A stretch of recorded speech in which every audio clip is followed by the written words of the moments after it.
इस बार स्वयं सृष्टिकर्ता आएंगे। संत भारत में जन्म ले चुका है। उस संत के ओजस्वी व्यक्तित्व का प्रभाव सबको चमत्कृत करेगा। और वो जो अंश अवतार आए होंगे वो एक भक्त के रूप में जन्म लेंगे। उस संत की विचारधारा से पूरा विश्व प्रभावित होगा, उनके चरण चिन्हों पर चलेगा। पश्चिमी देश के लोग उन्हें ईसा, मुसलमान उन्हें एक सच्चा रहनुमा और एशिया के लोग उन्हें भगवान का अवतार मानेंगे। भक्त के रूप में अपने इष्ट को पुकारेंगे, ढूंढेंगे कि वो कहाँ पर है। उनको पाने की जो लालसा उनको उनके पास तक लेकर जाएगा। ओडिशा की भविष्यवाणिका ग्रंथ के अनुसार कल्कि लीला पर एक दिव्य महापुरुष आएंगे जो कि अपने भक्ति प्रेम के बल पर स्वयं सृष्टिकर्ता श्री जगन्नाथ महाप्रभु उन्हीं को बुला के लाएंगे अपने सृष्टि चक्र के अंदर। हर युग में स्वयं भगवान उस युग की आवश्यकता के अनुसार अवतार लेते थे, उतना ही कलांश शक्ति को धारण करके अवतार लेते थे, मगर खुद स्वयं नहीं आते थे। हमेशा उनके चलंती प्रतिमा श्री नारायण नरहरि आते थे, धरती का भारा हरण करके धर्म संस्थापन करते थे। मगर इस बार स्वयं सृष्टिकर्ता आएंगे। ये पूरा सृष्टि होने से पहले जो थे, ब्रह्मा विष्णु महेश्वर, ये सभी सृष्टि होने से पहले जो थे वही स्वयं सशरीर पर आएंगे। इसीलिए वो खुद ही लीला सर्जना करेंगे, अपना महाअवतरण लीला रचना करेंगे। एक स्वतंत्र नूतन विधान पर वो आगमन करेंगे, धरती को अपने काया को सर्जना करेंगे। कोई भी माता पिता की संजोग से योनि युक्त योनि गर्भ प्रक्रिया से जन्म नहीं लेंगे। वो स्वयं एक काया को सर्जना करेंगे, अपना अंश को सृष्टि करेंगे और वही अंश को वही अंशावतार नर स्वरूप पर अपने आप को सर्जना करके संजोग करके स्वयं नरदेही होंगे धरती पर। जैसे शाखा से वृक्ष का भी उत्पत्ति होता है कलमीकरण प्रक्रिया से, उसी तरह वो महापुरुष, वो अंश अवतार स्वयं सृष्टिकर्ता श्री जगन्नाथ महाप्रभु के शाखा अंग होंगे और वहां पर खुद अपने आप को संजोग करके स्वयं वृक्ष स्वरूप स्वयं पदार्पण करेंगे, स्वयं नरदेही होंगे। तो ये जो महाअवतरण लीला प्रक्रिया है, इसके बारे में वेद शास्त्र सभी को अज्ञ होगा, त्रिदेवों को भी ये गुप्त होगा। और वो जो अंश अवतार आए होंगे वो एक भक्त के रूप में जन्म लेंगे, भक्त के रूप में अपने इष्ट को पुकारेंगे, ढूंढेंगे कि वो कहाँ पर है। उनको पाने की जो लालसा उनको उनके पास तक लेकर जाएगा। इसलिए महाप्रेममय महागाथा इस महाअवतरण लीला में सृष्टि होगा, जो कि पहले कभी भी दिखाई नहीं दिया था। सर्व पुराण संपूर्ण होगा, जितने भी भक्ति की निदर्शन स्वर्णाक्षर पर लिखित हुआ है 4 युगों की इतिहास पर, वो सभी भक्त लक्षण उनके पास दिखाई देगा। इसलिए महातत्व का महा अवतार होगा और उस समय जब ये लीला होगा तब अनेक भक्त, अनेक सिद्ध जन, अनेक लोग अपने आप को स्वयं भगवान के अंश अवतार कहलाते होंगे, कहते होंगे। और ऐसे भी निष्काम और निष्कपट भक्त होंगे जो अपने आप को तुच्छ मानते होंगे, केवल भगवान को सर्वे सर्वा कहते होंगे। ऐसे भी भक्त होंगे और भक्त के रूप में डुप्लीकेट्स भी होंगे, भगवान की शक्ति को पाकर अपने आप को प्रभु पद में प्रतिष्ठित करके रही होंगी धरती पर। जिनको देख के ये नर समाज भ्रम में पड़ जाएगा, सोचेगा कि यही अवतार पुरुष है। और जो अपने आप को कुछ भी नहीं बोलते होंगे, अपने आप को एक तुच्छ मानते होंगे, मगर निष्काम और निष्कपट भक्ति में रहे होंगे, हर समय उनके आंखों से प्रेमाश्रु निकलता होगा, भगवान को पुकारते पुकारते। उनको भी देख के भक्त जन सोचेंगे कि यही होंगे भगवान के अंश अवतार। कलियुग में इतना विलक्षण, इतना भक्ति दिखाई दे रहा है इनके पास, ये भी होंगे। देवी देवता भी भ्रम में पड़े होंगे, ये सभी में से प्रकृत लीलांग स्वरूप कौन है, ये सभी सोचते होंगे, क्योंकि सभी के पास सामान्य ज्ञान जरूर होगा कि ऐसा एक लीला होने वाला है, शायद हो सकता है, मगर संपूर्ण ज्ञान किसी के पास भी नहीं होगा।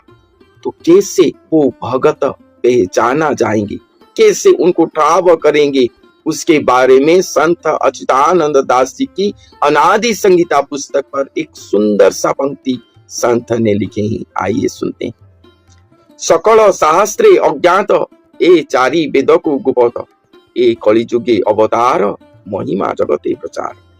संत यहाँ पर लिख रहे हैं कि ये लीला के बारे में सकल शास्त्र को अज्ञात होकर रहा होगा। सकल शास्त्र, जितने भी शास्त्र है, सभी को अज्ञात होकर रहा होगा।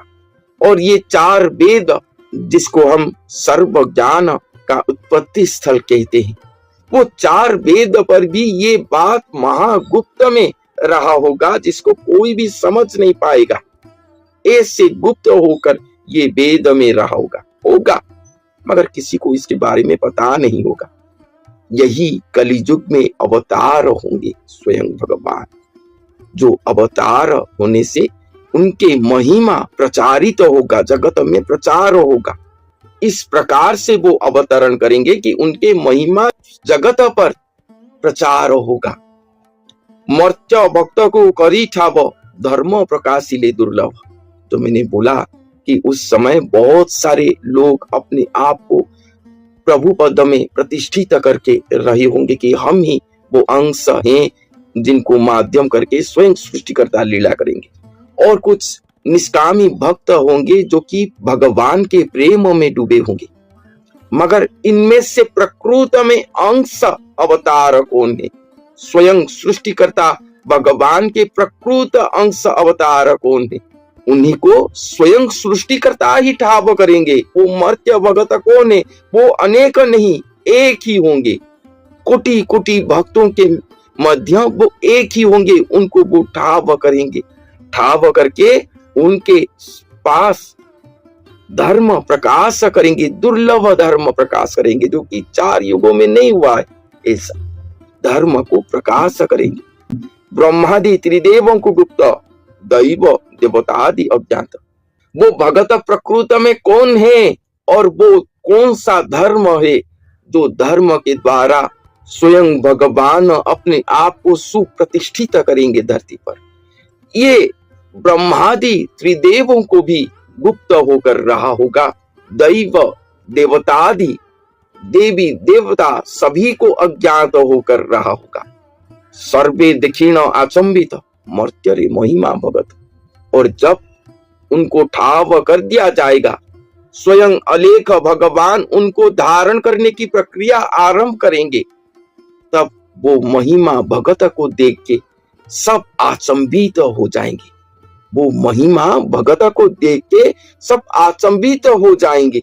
मर्त्य पर ऐसा भगत हैं और जिनको माध्यम करके स्वयं सृष्टिकर्ता पदार्पण करेंगे अपने सृष्टि के अंदर। स्वयं नरदेही होंगे, वही भगत के शरीर पर अपना महाशरीर रखकर वहां पर स्वयं अनादि भगवान पदार्पण करके क्या करते होंगे? निष्काम लीलार संगीत करंती अनादि अवधूत। वो भगत के शरीर में आकर उनके भक्ति प्रेम पर वश होकर स्वयं अनादि भगवान ये जो निष्काम लीला दिखाई दिया है। वो निष्काम और लीला को संगीत में गान करते होंगे। स्वयं अनादि भगवान वो भगत के शरीर में आकर ये जो महाप्रेममय निष्काम महागाथा सृष्टि हुआ होगा उसको वो गान करते होंगे। इस तरह से सृष्टि हुआ है, अपने भगत की गुणगान करते होंगे। सारे लक्षणों को जब आपके रूबरू किया जाएगा। इसने कहा कि ये देखिएगा, विश्व प्रसिद्ध भविष्य वक्ता फ्लोरेंस ने भविष्यवाणी की है कि तीसरा विश्व युद्ध नहीं होगा, वह भारत के प्रयासों से टल जाएगा। एक दिव्य महापुरुष की विचारधारा से भारत में एक आध्यात्मिक लोग सत्ता में आएंगे। उस महापुरुष के अनुयायी उनकी इस नई विचारधारा को विश्व में फैलाएंगे। भारत ही नहीं, पूरे विश्व के लोग उस विचारधारा से प्रभावित होंगे। भविष्य वक्ता फ्लोरेंस की महत्वपूर्ण वाणियाँ। अब देखिए, ये है वो, पूरा देखना एक बार। ये है वो बहन जिसका फोटो है, ये चित्र बना है इस पत्रिका के अंदर। ये वो बहन खड़ी है, जैसे एक फिलोसफर की तरह इनकी दृष्टि स्पष्ट दिखाई दे रही है। अब इसके हम आगे और पढ़ेंगे तो आनंद घना होगा। इसके हमने फोटो स्टेट कर रखी है, इसमें निशान लगा रखे, इसमें कुछ उभरे हुए अक्षर हैं, अच्छे पढ़े जाएंगे। देखिएगा, इसमें ज़्यादा ना पढ़ के हम अपने काम का पढ़ेंगे। वो हमने 53 पर पढ़ा था, ये हमने 53 पृष्ठ है इसका, इस पर पढ़ा था। ये यहाँ 53 पृष्ठ है, यहाँ देखा था 53 पृष्ठ पे। और अब हम यहाँ पढ़ेंगे 54 पृष्ठ पे। ये 54 पृष्ठ है। अब देखिएगा यहाँ क्या लिखा है। पहले उसने बताया कि इस प्रकार बहुत सी भविष्यवाणियाँ इसकी, इराक के राष्ट्रपति सद्दाम हुसैन ने अमेरिका से युद्ध किया, इस प्रकार की बहुत सी खतरा मंडला रहा था, टल गया। फ्लोरेंस की इतनी भविष्यवाणियाँ सच साबित हुई हैं कि कोई उनकी भविष्यवाणियों पर शक तक नहीं कर सकता। वैज्ञानिक भी उनकी भविष्यवाणियों के सच होने से आश्चर्यचकित हैं। फ्लोरेंस ने अपनी भविष्यवाणी में कई बार भारत का जिक्र किया है। The fall of sensational culture नाम की अपनी पुस्तक में उन्होंने लिखा है, सन 2000 आते आते प्राकृतिक संतुलन भयावह रूप से बिगड़ेगा। यानी लोगों में दुराचार, रिश्वतखोर, हाहाकार, बेईमाना घर कर जाएगा। लोगों में आक्रोश का भावना प्रबल होगी, दुराचार पराकाष्ठा पर होगा। पश्चिम देशों के विलासितापूर्ण जीवन जीने वालों में निराशा, बेचैनी और अशांति होगी। अतृप्त अभिलाषाएं और जोर पकड़ेंगी, जिससे उनकी अपनी कटुता बढ़ेगी। चारों ओर हिंसा और बर्बरता का वातावरण होगा। गरीब संपन्न व्यक्तियों की संपत्ति छीनेंगे, ऐसा वातावरण होगा और चारों ओर हाहाकार मच जाएगा। अब देखो, अब ये भविष्य वक्ता कह रही है कि अगर वो संत ना आता तो ऐसी दशा भारत की हो जाती, लोग एक दूसरे ने लूटने लग जाते। अब इसने तुरंत फिर क्या कहा कि उस संत की विचारधारा से वो घातक माहौल टल जाएगा। देखिए, ऐसा वातावरण होगा और चारों ओर हाहाकार मच जाएगा। ऐसा हाहाकार मच जाएगा, लेकिन भारत से उठने वाली एक नई विचारधारा इस घातक वातावरण को समाप्त कर देगी। वह विचारधारा वैज्ञानिक दृष्टि से लोगों में सामंजस्य और आपसी भाईचारे का महत्व समझाएगी। वह यह भी समझाएगी कि धर्म और विज्ञान में आपस में विरोध नहीं है। आध्यात्मिकता की उच्चता और भौतिकता का खोखलापन सबके सामने उजागर करेगी। अपने आत्माओं, ये तो चलो इन भविष्य वक्ताओं का तो इतना काम समझ लो आप, जैसे परमात्मा ने विद्वान बना दिया, पृथ्वी और सूरज बना दी, सब नक्षत्र बना दिए, और अपने आप निर्धारित है कि इस समय 6:20 पर सूर्य उदय होगा। अगर कोई खगोल भगोल का ज्ञाता अब बता दे कि फलानी तारीख को 6:20 पर सूर्य उदय होगा, वो ना बताता तो भी उसी समय होना ही था वो, क्योंकि उस परमात्मा ने वो निर्धारित सिस्टम बना ही रखा है। तो ये ना बताते तो भी परमात्मा ने पहले बोल ही रखा है, निर्धारित दिन ठीक धर रखा है, वो तो ये होना ही होना था। ये बता रहे हैं तो आपके लिए और ज्यादा गोल्डन चांस है। सभी पुण्यात्माओं ने देर नहीं करनी चाहिए। महापुरुष बार बार कोई झूठ बोल रहे हैं, परमात्मा ने कहा, सब संत कहें, और ये भविष्य वक्ता बताने लाग रहे जो इस देश से भी संबंधित नहीं थे, और फिर भी नहीं समझोगे तो कति बालक हो तुम, तो बुद्धि ही नहीं दी फिर आपको। देखिएगा अब क्या, जैसे दास बहुत बार आपको समझाता है, हर एक प्रवचन में परमात्मा ने जो पहले बोला था वही दास आज बता रहा है। और अभी भी बहुत से मेरे अधिकतर जितने भी प्रवचन होते हैं इसी आधार पर होते हैं कि आप क्या कर रहे हो। आप यहाँ अरबपति बन गए, खरबपति बन गए, दुनिया न लूट लूट के, और वो सारा छोड़कर चले गए। सर्व सोने की लंका थी वह रावण से रणधीरम, एक पलक में राज विराजी जम के पड़े जंजीरम। चक्रवर्ती राजा था, सारी पृथ्वी पर शासन करे था, चूहा बनकर एक बिल खोद कर रह रहा है। खा कहिए, कहते राम रटत निर्धन भला, टूटी घर की छान, वह सुंदर महल किस काम के, जा भक्ति नहीं भगवान। तो यहाँ ये बताना चाह रहे हैं, ये माई बहन ने बताया है कि वो संत की विचारधारा से आध्यात्मिकता की उच्चता और इस भौतिकवाद का खोखलापन उजागर होगा। ये हो रहा है आपके सामने, और सबकी आत्मा मान रही इस बात को, सचमुच ऐसा है। देखिए ये कह रहे हैं कि आध्यात्मिकता की उच्चता और भौतिकता का खोखलापन सबके सामने उजागर करेगी।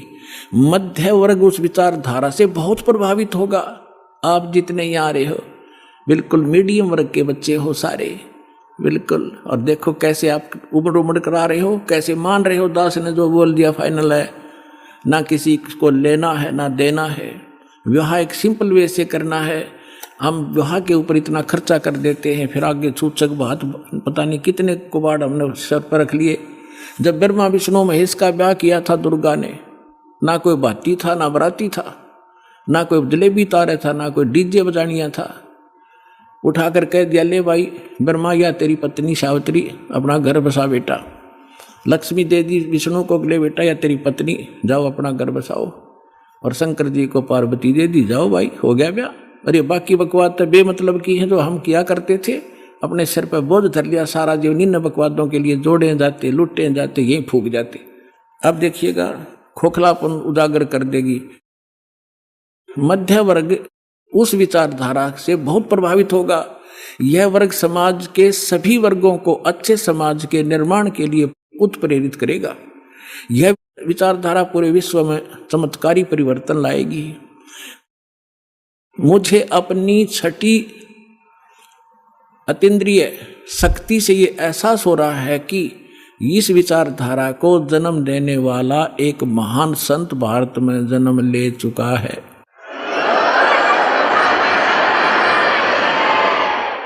ये देखिएगा यहाँ लिखा है कि एक पत्रकार ने 1964 में फ्लोरेंस से पूछा था और 1980 की शुरुआत तक व्यापक उथल-पुथल 80-89 के बाद ऐसे भूकंप आएंगे कि न्यू जर्सी का कुछ हिस्सा तथा यूरोप और एशिया के कई देशों के स्थानों पर भूकंप से विदीर्ण हो जाएंगे, कुछ जलमग्न हो जाएंगे। तृतीय विश्व युद्ध का आतंक सबके दिमाग में बैठ जाएगा। वे इस युद्ध की तैयारी कर लेंगे, लेकिन भारतीय राजनेता नहीं संत की तरफ से शिकार है, तीसरे युद्ध से वो समाप्त कर रहे। तो 1964 तक यह जीवे थी। 1964 में तो ये युवा थी जो बता रही थी, 10, 20, 30 वर्ष और भी रहेगी, 94-95 तक यह जीवे थी। तो इसने उस समय बता दिया था, 1964 में भी इसने बता दिया था कि उसका जन्म हो चुका है। और उसको दृष्टि आगे की जो वर्तमान का जो दास की सती थी अब की है वो भी दिखाई देती। देखिएगा, मुझे अपनी छठी अंतीन्द्रिय यानी अंदर के आभास से शक्ति से ये एहसास हो रहा है कि इस विचारधारा को जन्म देने वाला वह महान संत भारत में जन्म ले चुका है। उस संत के ओजस्वी व्यक्तित्व का प्रभाव सबको चमत्कृत करेगा। उसकी विचारधारा अध्यात्म के कम होते जा रहे प्रभाव को फिर से नई स्फूर्ति देगी। चारों ओर आध्यात्मिक वातावरण होगा। ओए होए, दास बार बार कहता रहा है कि यदि परमात्मा इस दास के माध्यम से फिर से अपनी यथार्थ भक्ति नहीं प्रारंभ करते तो आने वाले 50 वर्ष के बाद हिंदुस्तान में कोई राम कन्या नहीं पाओ, ऐसी हाहाकार मच जाती है। तो इसमें यही कहा है कि वो फिर गिरते हुए अध्यात्म सत्र को फिर से उभारेगा, इसका ये भावार्थ है। उस संत के ओजस्वी व्यक्तित्व का प्रभाव सबको चमत्कृत करेगा। उसकी विचारधारा अध्यात्म के कम होते जा रहे प्रभाव को फिर से नई स्फूर्ति देगा। चारों ओर आध्यात्मिक वातावरण होगा। संत की विचारधारा से प्रभावित लोग विश्व के कल्याण के लिए पश्चिम की ओर चलेंगे। धीरे धीरे एशिया, यूरोप, अमेरिका पर पूरी तरह छा जाएंगे। उस संत की विचारधारा से पूरा विश्व प्रभावित होगा। उनके चरण चिन्हों पर चलेगा। पश्चिमी देश के लोग उन्हें पश्चिमी देश के लोग अमेरिका, इंग्लैंड आदि उन्हें ईसा, मुसलमान उन्हें एक सच्चा रहनुमा और एशिया के लोग उन्हें भगवान का अवतार मानेंगे। उस महासंत की विचारधारा से बौद्धिक क्रांति आएगी। बौद्धिक माने अच्छी बुद्धिमान लोग उसके साथ होंगे। देखो, बुद्धिजीवियों की मान्यताएं बदलेंगी। जो ये अंग्रेज पाके बैठे बड़े बड़े अफसर कहते हैं नवी सोचने पर विवश होना पड़ेगा कि तुम कर क्या रहे हो, करना क्या चाहिए था। बुद्धिजीवियों की मान्यताएं बदलेंगी। उनमें ईश्वर के प्रति श्रद्धा और विश्वास की कोपलें फूटेंगी। फ्लोरेंस के अनुसार वह संत भारत में जन्म ले चुके हैं। वह इस संत से काफी प्रभावित थी। अपनी एक दूसरी पुस्तक golden light of new era में भी उन्होंने लिखा है कि जब मैं ध्यान लगाती हूँ तो अक्सर एक संत को देखती हूँ, गौर वर्ण के यानी गोरे वर्ण के। उस संत के ललाट पर गजब के तेज होता है। उनके ललाट पर आकाश से एक नक्षत्र के प्रकाश की किरणें निरंतर बरसती रहती है। ओए अपने आत्माओं, आप देखिएगा ये इस तरह आती हैं ये जैसे परमात्मा बैठे हैं सतलोक में, वहाँ से इस दास के ऊपर ये ऐसी अपनी किरण बरसा रहे हैं। यहाँ से आकाश से आ रही है और दास के ऊपर परमात्मा की शक्ति निरंतर चल रही है। उसी से आगे आपको कनेक्शन दिया जा रहा है। अब उसी को ये बहन बता रही है फ्लोरेंस अपनी दिव्य दृष्टि से देख कर के उसके ऊपर माथे पर यानी उसके सिर पर ऊपर से आकाश से नक्षत्रों से एक लाइट निरंतर आ रही है जो उसके माथे पर बरस रही है और वही शक्ति आगे आप में जा रही है। देखिएगा, जब मैं ध्यान लगाती हूँ तो अक्सर उस एक संत को देखती हूँ गौर वर्ण के। अब देखो यहाँ थोड़ा सा लिखना भूल गया, फिर इन भक्तों ने अपना ने एक बुक इसने बताई है। देखिएगा, एक दूसरी पुस्तक golden light of new era, ये एक बुक है। इस बुक के आधार से भक्तों ने एक वेबसाइट से निकाला है, वेबसाइट से इसकी इंग्लिश में है उसकी वाणी। वो इस प्रकार देखिएगा, यही है, I can clearly visually A golden era divine. वो कहती है मैं देखती रहती हूँ। यहाँ देखना, यहाँ पर है जो हिंदी उसने किया वो यहाँ से है। When I enter great flights of meditation I visualise, मैं देखती हूँ। ये क्या कहती है बहन कि जब मैं ध्यान की गहन ऊंचाइयों को छूती हूँ, यानी जब मैं ऊपर उड़ती हूँ ध्यान से, तो मैं क्या देखती हूँ। देखिएगा, when I enter great flights of meditation I visualise such a great sant who is fair skinned, यानी फेयर स्किन्ड माने साफ वर्ण का, गौर वर्ण का, विद वाइट हेयर, उसके बाल सफेद हैं, white hair, and without a beard and moustaches, वो बिना दाढ़ी मूछ का है।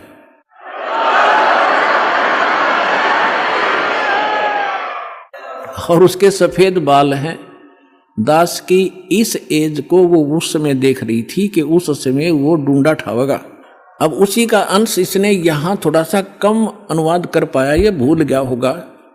इसने अपनी दूसरी पुस्तक golden light of new era में भी लिखा है, जब मैं ध्यान लगाती हूँ तो अक्सर एक संत को देखती हूँ गौर वर्ण के। आगे भूल गई, लिखना भूल गया, सफेद बाल थे, बिना दाढ़ी मूछ का। अब दरअसल क्या है कि ये कोई पत्रकार ने उस वाणी को, उसकी बोली हुई को अपने ढंग से चित्रार्थ किया है। तो इन लोगों का दृष्टिकोण था किसी और संत पे कि वो हो सकता है। इसमें लिख रखा है कि वो श्री राम शर्मा होगा। इस अंग्रेजी वाले ने आगे चल के दो, जैसे गीता मूल तो सही है, मूल पाठ गीता का अनुवादकर्ताओं ने अपने हिसाब से श्री कृष्ण का ऊपर बना रखी थी, श्री कृष्ण बोल रहा है गीता। तो ये लोग ऐसे यहाँ ये जान के छोड़ गया कि वो सफेद बाल होंगे और बिना दाढ़ी मूछ वाला होगा, इसलिए यहाँ छोड़ गया। इसमें इंग्लिश वाले में उसकी साफ लिखा है, वो उसकी अपनी बोली हुई भविष्यवाणी है, अपनी भाषा में। यहाँ देखिएगा, जब मैं ध्यान लगाती हूँ तो अक्सर एक संत को देखती हूँ गौर वर्ण के। उस संत के ललाट पर गजब के तेज होता है, उनके माथे पर ललाट पर आकाश से एक नक्षत्र के प्रकाश की किरणें निरंतर बरसती रहती हैं। मैं देखती हूँ कि वह संत अपनी कल्याणकारी विचारधारा तथा अपने सच्चरित्र प्रबल अनुयायियों की शक्ति से पूर्ण विश्व में नए ज्ञान का प्रकाश फैलाएगा। आप देख रहे हो, बंदी छोड़ के बच्चे कहाँ कहाँ जा करके दूर दूर जा करके आज प्रचार कर रहे हैं परमात्मा के ज्ञान का। वह संत अपनी कल्याणकारी विचारधारा तथा अपने सच्चरित्र प्रबल अनुयायियों की शक्ति से संपूर्ण विश्व में नए ज्ञान का प्रकाश फैला रहे हैं। वह संत अपनी शक्ति निरंतर बढ़ा रहे हैं। उनमें इतनी शक्ति है कि वह प्राकृतिक परिवर्तन भी कर सकते हैं।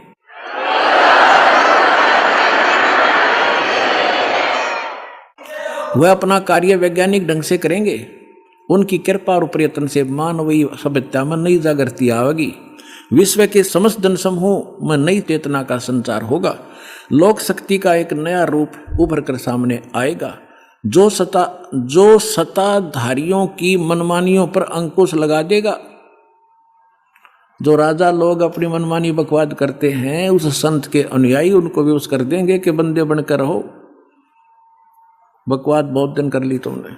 विश्व के समस्त जनसमूह में नई चेतना का संचार होगा। लोक शक्ति का एक नया रूप उभर कर सामने आएगा और जो सत्ताधारियों की मनमानियों पर अंकुश लगा देगा। राजनेताओं के ऊपर मनोचिकित्सक तथा सम्मोहन कला के विश्व प्रसिद्ध ज्ञाता डॉक्टर मोरे बर्स्टीन की फ्लोरेंस से अच्छी दोस्ती थी। एक बार फ्लोरेंस ने उनसे भी कहा था कि डॉक्टर, वह समय बड़ी तेजी से निकट आ रहा है जब सत्ता लोलुप्त राजनेताओं की अपेक्षा आप जैसे समाज सेवकों की बातें अधिक ध्यान से सुनेगा। 21वीं सदी के आते आते एक नई विचारधारा पूरे विश्व को प्रभावित करेगी। हर राष्ट्र में सचित्र धार्मिक लोगों का संगठन लोगों के दिमाग में बैठी गलत मान्यताओं को बदल देगा। यह विचारधारा भारत से प्रस्फुटित होगी, भारत से चलेगी और विश्व के पूरे देशों में फैलेगी। मैं उस पवित्र स्थान पर एक प्रचंड तपस्वी को देख रही हूँ, जिसका तेज बड़ी तेजी से फैल रहा है। मनुष्य में सोए देवताओं को जगाने तथा धरती को स्वर्ग जैसा बनाने के लिए वह संत दिन रात प्रयत्न कर रहे हैं। एक पत्रकार ने 1964 में फ्लोरेंस से पूछा था कि क्या वह दुनिया का भविष्य बता सकती है। फ्लोरेंस ने इसके बाद जवाब में कहा था 1980 में ये होगा, 1990 में ये होगा, सारा कुछ बताया था। ठीक, आगे क्या बताया है कि तीसरा विश्व युद्ध के शुरू होने तक भारत के शासन की बागडोर, ये कहते हैं कि विश्व युद्ध का आतंक सबके दिमाग में बैठ जाएगा और भारतीय राजनेता अपने प्रभाव और बुद्धि से तीसरे विश्व युद्ध को टालने में सफल हो जाएंगे। तीसरे विश्व युद्ध के शुरू होने तक भारत के शासन की बागडोर आध्यात्मिक वृत्ति के लोगों के हाथ में होगी, इसलिए उनके प्रभाव से विश्व युद्ध टलेगा। वे शासक एक महान संत के ओजस्वी तथा क्रांतिकारी विचारधारा से प्रभावित होंगे। वे उस संत के प्रति उसी तरह समर्पित होंगे जैसे वाशिंगटन स्वतंत्रता एवं मानवता के प्रति समर्पित थे। न्यूजर्सी की रहने वाली, न्यूजर्सी कोई शहर है अमेरिका में, न्यूजर्सी की रहने वाली फ्लोरेंस सचमुच एक विलक्षण महिला थी।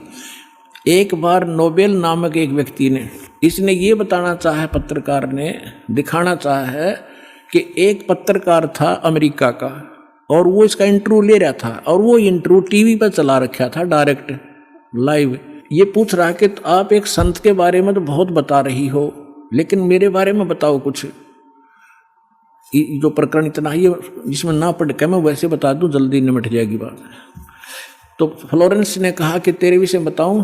उसका दायां हाथ पकड़ा और उसने कहा कि आप जो है किसी दूसरे राज्य में भी प्रचार प्रसार करेगा। तो वो कह रहा था, उसने इसमें लिखा है कि मैं उससे कह रहा था कि तू भला मजाक कर रही है मेरे साथ। अगर इस इंटरव्यू को मेरी महकमे वाले सुन रहे होंगे, मेरे बॉस, तो मुझे नौकरी से निकाल देंगे। दूसरे में प्रसार तो नहीं होगा पर मैं नौकरी से जाता रहूँगा। तू क्या मजाक कर रही है। उसी समय मेरे हेड ऑफिस से टेलीफोन आया और मेरे लिए ही था, मैंने उठाया। मेरा बॉस कह रहा था कि मैं तुम्हारा इंटरव्यू देख रहा हूँ, मैं हैरान हूँ कि हमने निश्चय कर लिया है आपको न्यूयॉर्क के अंदर प्रचार प्रसार के लिए भेजना है। कल ही इसका डिक्लेयर करेंगे, फाइनल हो चुका है।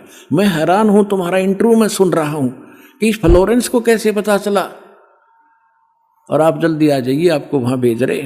तो ये कहने का तात्पर्य है, वो इंटरव्यू लेने वाला ये कह रहा है उसकी इतनी सटीक भविष्यवाणी थी, तो वही कह रही है जो संत के बारे में उसकी झूठी नहीं हो सकती। अब देखिए, अब यहाँ देखिएगा, ये मैंने छोड़ दिया, यहाँ वही बता रहा था। ये टीवी के कार्यक्रम के दौरान उनसे बोला, मैं बोला, पत्रकार कह रहा है, आप भारत में जन्म ले चुके संत के बारे में तो अक्सर बताती रहती हो, मैं अपने बारे में भी कुछ जानना चाहता हूँ, बताइए। फ्लोरेंस ने उसके दाहिने हाथ को थाम लिया और बोली, आप बहुत जल्दी किसी दूसरे राज्य में प्रसारण करेंगे। नोबेल ने एक प्रसारण सेवा के, वो एक कर्मचारी थे उस प्रसारण सेवा के, इस बात पर हंसने लगे। कुछ सेक्शन बाद बोले कि आपने मुझसे अच्छा मजाक किया, यदि हमारी कंपनी के अधिकारी इस कार्यक्रम को देख रहे होंगे तो दूसरे राज्य में तो जाऊंगा या नहीं, फिलहाल अपनी कंपनी से तुरंत निकाल दिया जाऊंगा। फिर पीछे घोषणा ये लिख दिया उसने कि वहाँ, अब कहते नोबेल के जब फोन पर उठाया तो उसने बताया कि हमने न्यूयॉर्क के प्रसारण का काम शुरू करने का निर्णय लिया है, वहाँ तुम्हें भी भेजा जाएगा। अभी यह बात गुप्त रखना, इसकी घोषणा कल की जाएगी। मैं टीवी पर फ्लोरेंस के साथ तुम्हारी बातचीत देख रहा था, वो बॉस बोल रहा है, फ्लोरेंस ने तुम्हारे विषय में जो बताया वो पूरी तरह सच है। आश्चर्य है कि यह बात कैसे मालूम होगी। नोबेल फ्लोरेंस का चेहरा देखता रह गया। अब उस लड़की में इतनी सटीक भविष्यवाणी ये सिद्ध की इसने, और उसी ने उस संत के बारे में की। आगे फिर देखना, कुछ पत्रकारों ने उनसे एक बार पूछा था कि वह भविष्य को कैसे देख लेती है तथा गायब व्यक्ति या वस्तुओं का पता कैसे लगा लेती हैं। तो फ्लोरेंस ने बताया, मुझे स्वयं नहीं मालूम कि यह कैसे संभव हो जाता है। मैं भविष्य के विषय में एक बहुत महत्वपूर्ण बात बता रही हूँ। बार बार कहा करती हुआ कि 20वीं सदी के अंत में भारतवर्ष में 1997 के आसपास एक प्रकाश निकलेगा। वह प्रकाश पूरी दुनिया को उन दैवी शक्तियों के विषय में जानकारी देगा जो अब तक हम सभी के लिए रहस्य में बनी हुई थी। एक दिव्य महापुरुष द्वारा यह प्रकाश पूरे विश्व में फैलेगा। वह सभी को सतमार्ग पर चलने की प्रेरणा देगा। समस्त दुनिया में एक नई सोच की ज्योति फैलेगी। जब मैं ध्यान अवस्था में होती हूँ तो अक्सर यह दिव्य महापुरुष मुझे दिखाई देते हैं।